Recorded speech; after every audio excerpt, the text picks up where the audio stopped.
दीपा कहती हैं, करीब 12 साल पहले मेरी शादी जितेंद्र से हुई थी। वो हमसे उम्र में 2 साल बड़े थे। भरतपुर में ही जितेंद्र की फ्रूट की दुकान है। दुकान से अच्छी कमाई होती थी। शादी के बाद सब कुछ ठीक था। हम दोनों में अच्छे संबंध थे, जैसे हर पति पत्नी में होते हैं। जितेंद्र कई बार शराब पीकर घर आते थे। शुरू में ऐसा नहीं लगा कि ये लत बढ़ती जाएगी, लेकिन मैं गलत सोचती थी। शराब की लत धीरे धीरे बढ़ती गई।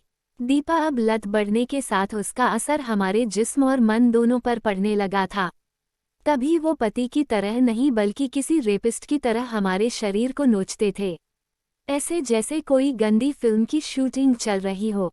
हम लोगों की 2 बेटियां हुईं। दोनों अब धीरे धीरे बड़ी हो चुकी हैं, लेकिन पति के नशे में गंदी हरकतें करने की आदत खत्म नहीं हुई, बल्कि बढ़ती ही गईं। घर में आते ही कई बार बेटियों के सामने ही गंदे तरीके से दबोच लेना, कई बार गंदे तरीके से छूना, मना करने पर गाली देना, कई बार पिटाई करना। इससे बेटियों के सामने अजीब सी हालत हो जाती थी। अब पति मुझे पत्नी नहीं बल्कि एक शरीर की तरह समझते थे। जब नशे में आते थे तब कई बार अप्राकृतिक सेक्स करते थे। विरोध करती थी तो मारते पीटते, फिर जबरदस्ती करते। आखिर इसे कब तक बर्दाश्त करती। फिर दोनों बेटियों का ख्याल आ जाता तो चुप्पी साध लेती। अब शादी के इतने साल हो चुके थे, इसलिए सोचती थी किसी तरह सब ठीक हो जाए। ये सोचकर सब कुछ सह लेती थी, लेकिन 21 मार्च की रात तो हद हो गई। पति जितेंद्र शराब के नशे में डूबकर घर पहुंचे। घर में आते ही मारपीट करने लगे, मेरे शरीर पर टूट पड़े, उसे नोचने लगे। बेटियां देखने लगीं। मैंने उन्हें दूर भेजा, पर वो गंदी हरकतें करते रहे। उस रात की हरकतों में बर्दाश्त नहीं कर पाए। सोचा कि आज खुद ही आत्महत्या कर लेती हूँ, लेकिन फिर सोचा कि अगर मर गई तो दोनों बेटियों का क्या होगा। पति तो दूसरी शादी भी कर लेंगे, फिर बेटियां ही अभागी बन जाएंगी। इसलिए मन को मजबूत किया और तय किया कि अब पति को मरना होगा।